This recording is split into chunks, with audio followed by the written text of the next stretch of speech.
Welcome to the 7th episode on turning a laundry room into a bathroom. If you missed earlier episodes, there's a playlist linked in the description. You'll see what happened before, especially the last episode where I did the ceiling. The structure is level, the air barrier membrane is installed, and the boards are screwed in. It's finished. All that's left is the joint compound and composite tape, which we'll cover in this video. We'll apply a second coat of joint compound to the tape and let it dry. In the next video, we'll do the skim coating.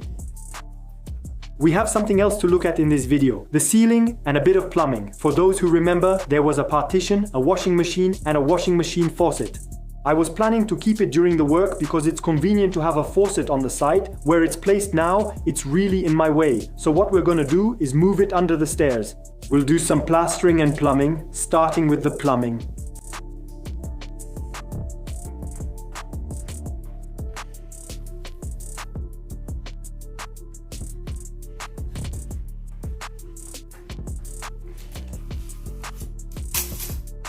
Alright, we're starting with a bit of plumbing. You'll see, nothing complicated. We're going to cut the PEX pipe that's in the crawl space, and that used to supply the washing machine faucet. We're going to use multi-layer pipe, run it back up under the stairs, and install the faucet. So this is just a temporary solution while we work on the bathroom and the workshop, and then I'll cut everything off. Anyway, we're going to redo the whole system.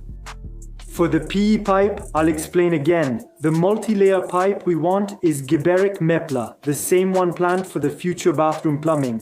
We'll return to the 20mm size later. Now, let's start crimping. So, I'm missing a transition fitting to connect the PR and the multi-layer, the Geberic Mepla. I don't even know if that exists. We're going to take a PEX sliding sleeve fitting, a Geberic Mepla fitting, so we'll connect the pair to the multi-layer. We'll need to make it watertight. I have the old school solution with hemp and joint paste, or a faster, cleaner, more efficient solution, the Unilock Tangy. It's a nylon thread coated with silicone. It's super reliable. So, we're going to use this solution to connect the PR to the multi-layer, just like connecting the wall outlet fitting to the faucet. We connect it all together. For now, I'll draw the diagram for you on the table so you can understand. We prepare the fittings and we're done. Okay, I've prepared everything on the table. I'll explain the whole installation diagram to you. In the crawl space, I cut the per pipe from the washing machine faucet. You see, if I pull on it, it comes out. The goal, as I told you, is to extend it with multi-layer pipe and put the faucet under the stairs. Here's our diagram. There's a per pipe in the crawl space. Sliding sleeve fitting. We connect to a fitting. I have flat wrenches. We continue with multi-layer pipe, an elbow. We go through the slab with multi-layer pipe, the wall plate, the faucet. So sealing at this point, sealing at that point. So I've laid everything out on the table. I'll show you everything as we go along, but this is what the diagram should look like. So the goal is to create a seal between the sliding par fitting and the multi-layer fitting. They will be screwed into each other.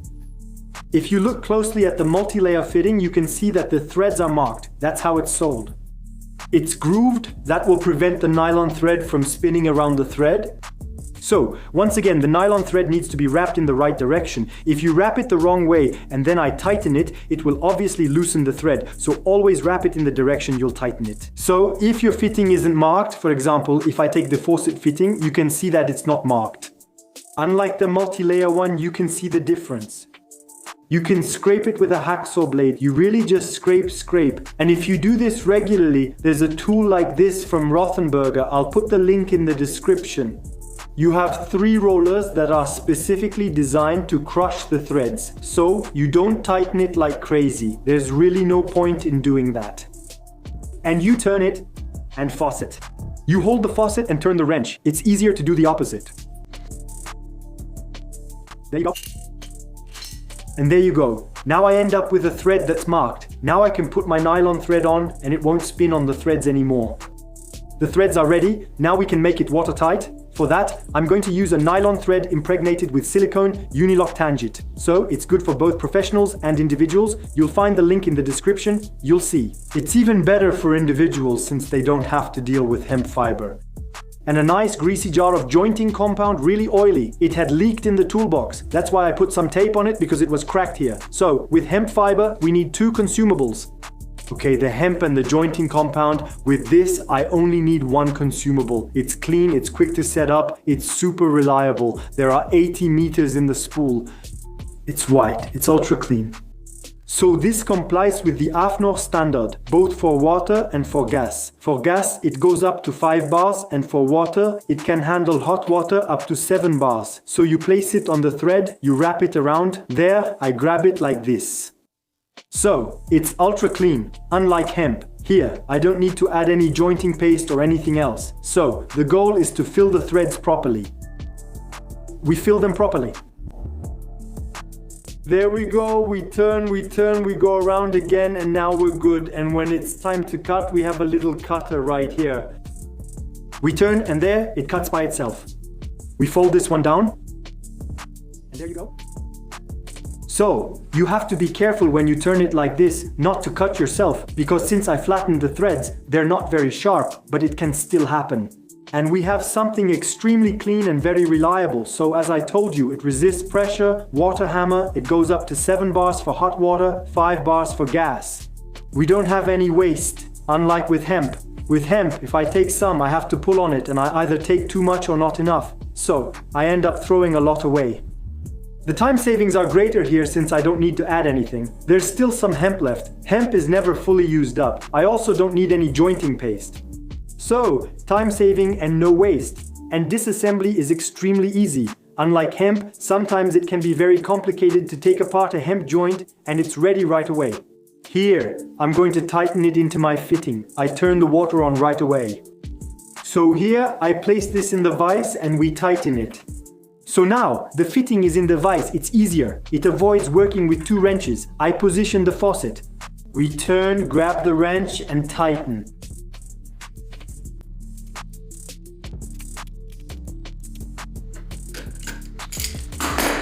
And there you go, it's done. Here, I lined myself up with the fitting. Might as well do things right. If it came from above, of course, I would have put the fitting on top or on the side. It doesn't matter. But here, in terms of sealing, we're perfect. So we'll be able to place the little holes you see here against the wall, mark, drill, put in the anchors, install the multi-layer pipe, and we're good. So for this one, it's done.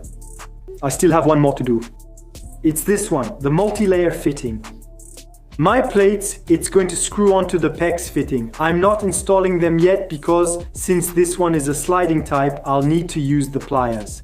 I need to slide the ring back on the PEX pipe, so I need to have access there. However, I can already put it in place.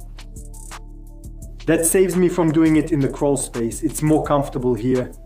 So we fill all the threads again. That's done. We cut, we fold the excess back, we turn and we're good. So this one is ready. Once I put the sliding compression fitting into the PEX pipe with the sliding clamp, I'll be able to tighten it directly. We're going to do it in the crawl space. I have one last thing to show you. I took apart the washing machine faucet. We're going to make a hemp fiber seal and you'll see the difference between the Unilock Tangent, the nylon thread I used, and the hemp. So for the hemp test, we're going to use the washing machine faucet. The threading had already been marked back then, so that's good. So we're going to use the hemp. So first you have to have fun finding the end. So you have to comb your Barbie doll's hair. It's interesting. If I were in front of a psychologist, he would say, "But what are you doing, sir, combing a doll at your age?" No, I'm working with hemp. Okay, very good. So you pull on it. Sometimes you take too much, sometimes not enough. It's always the same. There you go. Anyway, this is just for demonstration. It's just to show you. So you comb this, you take the fitting, pinch it, and twist. You still need to apply a slight pressure. But anyway, let's say it's good, it's just for demonstration. Anyway, I don't use hemp anymore at all because, like I said, since this, it's much less complicated and it's super reliable. So here, you twist until it's all tight. And what's great is that it gets everywhere. You're at the client's place and ask, "What did you do? Did you invite a woman while I was gone?" And then you dip your fingers into this nice, dirty sealing paste. There's no point in taking a lot. You just need to take a small amount, but that's enough to get under your nails and make your fingers really dirty. And then you cover it up. You see, it's still much faster with nylon thread than with hemp. I have my hemp, my sealing paste. All I have left to do is make my connection, for example, my wall outlet fitting, tighten it in there. And then it's the same principle. You put that in the vise or use 2 pliers and turn. For me, that's a system that's outdated. It's really outdated because you have to bother with hemp. You need two consumables. Like I said, this is much more efficient, it's clean, it's quick to set up, and again, once it's installed, you can run the water immediately. So, now that we've done the demo for both, we can continue our installation. Let's head into the crawl space.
So fine.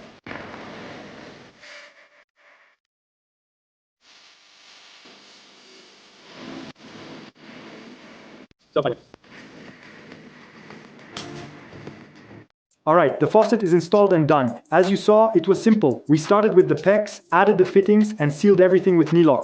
We run a multi-layer pipe, bring it up through the slab, install the faucet, and that's it.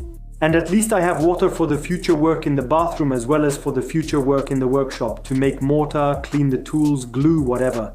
I have water now and the faucet isn't in my way anymore, so there's no risk of crushing it and causing a leak. Let me add a side note. This solution is temporary, as I told you. I didn't put on a clamp as you saw. Even at the wall, the faucet isn't held in place. The pipe is laid on the floor because if I put it at the level of the polystyrene blocks, since I don't have much height to begin with, it would reduce the height even more.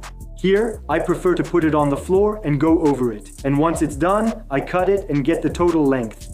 Second side note, I cut myself, so wear cut-resistant gloves when coming out of the crawl space. The tile was cut back then and the edge is sharp, so my hand lost. It's just a small cut, it's not a big deal. It's always the small cuts that bleed the most but hurt the least. So wear cut-resistant gloves. I quickly put on a small bandage.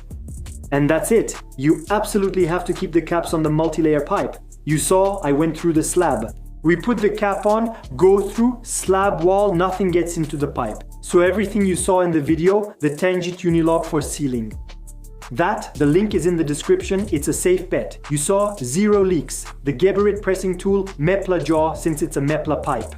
We'll talk about it again when we do the bathroom work. The Ilti battery powered lamp, the one that lit the crawl space for me, the 22 volt battery, it's the SL6A22. It's an absolute marvel. And at least this one doesn't flicker with the camera. The Unilob, I told you about it. The Knipex pliers and the super pliers for making threads, really crushing them so that, for example, the Unilob doesn't turn. All the links are in the description.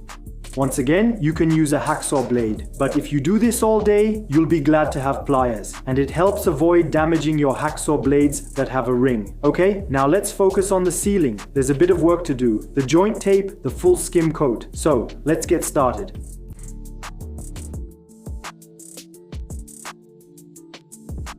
Alright, we're going to apply the joint tape to the ceiling. I have 1, 2, 3, 4 to do. Now, I'm not trying to make the perfect tape joint because it doesn't exist. What I want is to apply the tape and fix the tapered edges. And then, do a skim coat the entire ceiling. And for those who tell me that smoothing is useless, we'll talk about it again in the next video. I really encourage you to do it, because a drywall sheet always has imperfections. It's made of cardboard or paper, depending on how you look at it. And your strip is made of filler, so it has a different texture. But we'll talk more about that in the next video. For now, we're going to use the ready-to-use Airspray J. It's a finishing compound and joint tape adhesive, specially made for airless application. You can also use it for manual application. It gives a smooth finish and is easy to sand. It can be applied by hand.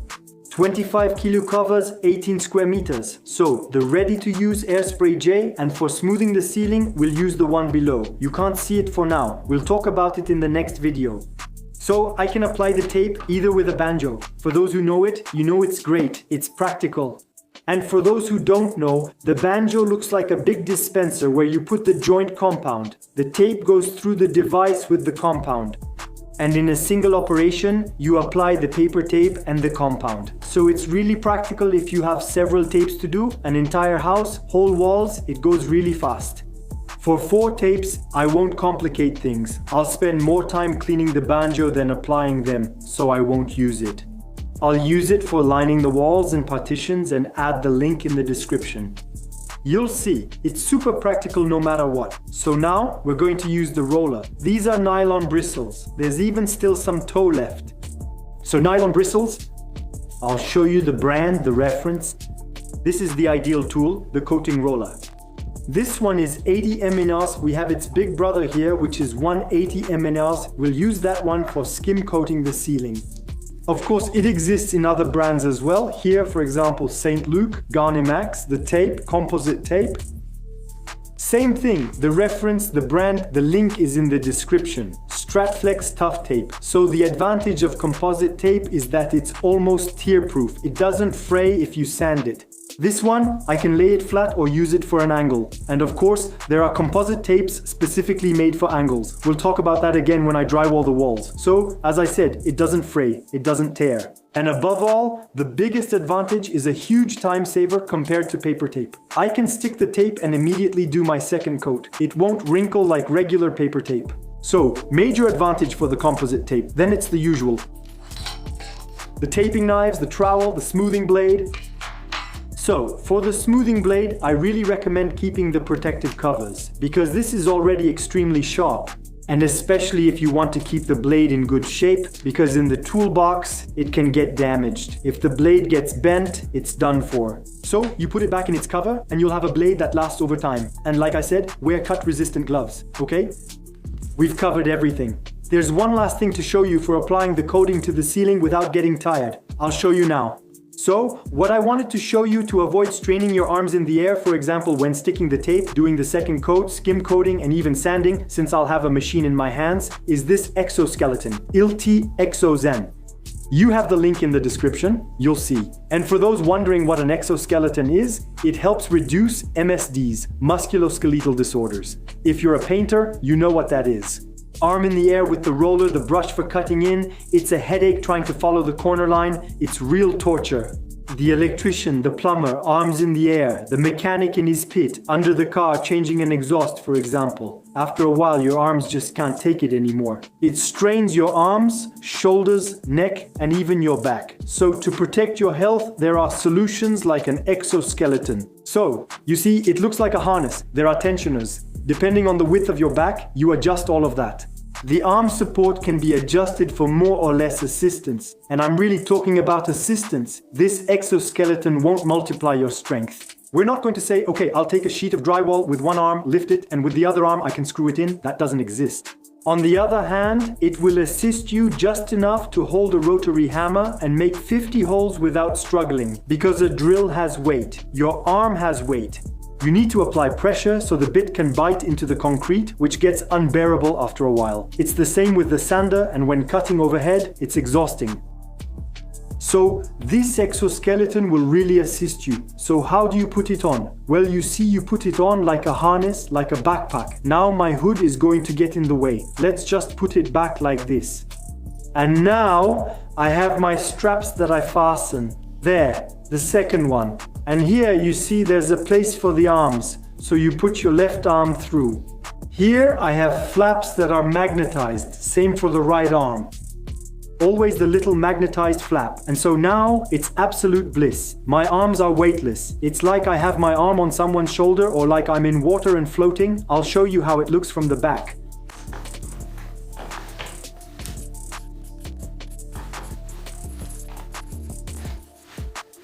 You see, there's a nice belt that's quite wide and holds us well at the lower back. So now the goal is to test it on the ceiling, and I'll give you my feedback at the end of the video, and then we'll use it for the other video. I told you, skim coating and sanding.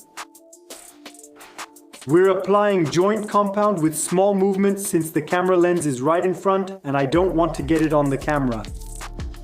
We're applying the joint compound. We do the whole length and then we stick the tape.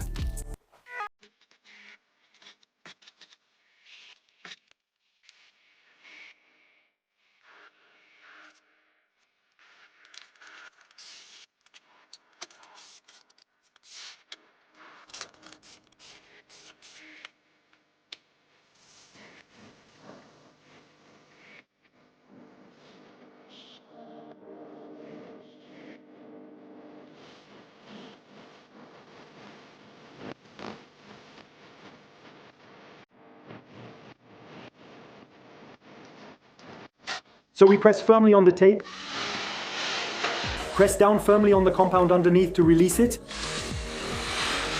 Don't remove it all, it still needs to come out.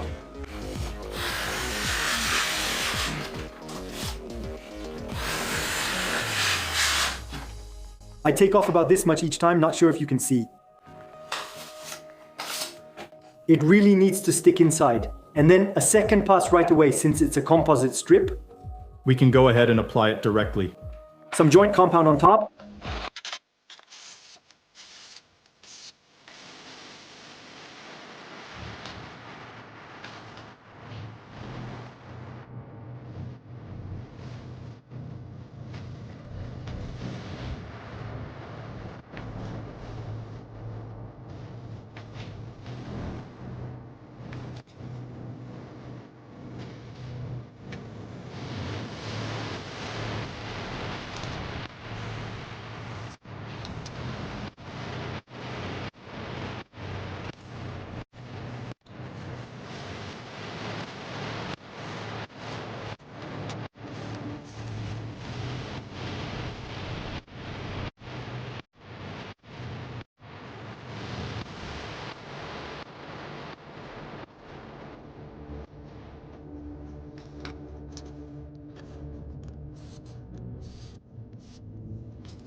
Alright, the tapes are glued. The idea is to do the second coat right away. We don't wait for the tape to dry. We're using a composite tape, so it won't warp like a paper tape. We can allow ourselves to do that. We're not trying to make it perfect on the first try. It's pointless, since we'll have to do a third coat anyway, and then a full skim coat. So now, with the smoothing blade for the joint compound, it's exactly the same compound, and we're simply filling in the tapered edge.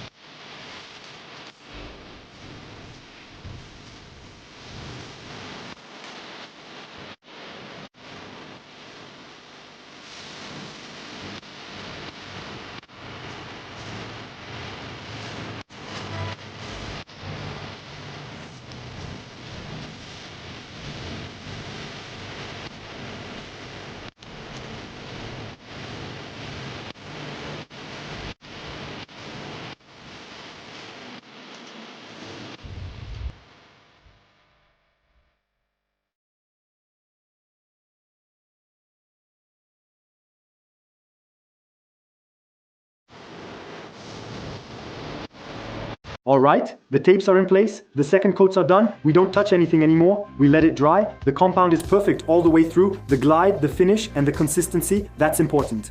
I've already used compounds to stick the tapes that were too runny, and in the end, the tape comes off. There are only air bubbles underneath. A disaster. This one, in terms of consistency, is perfect.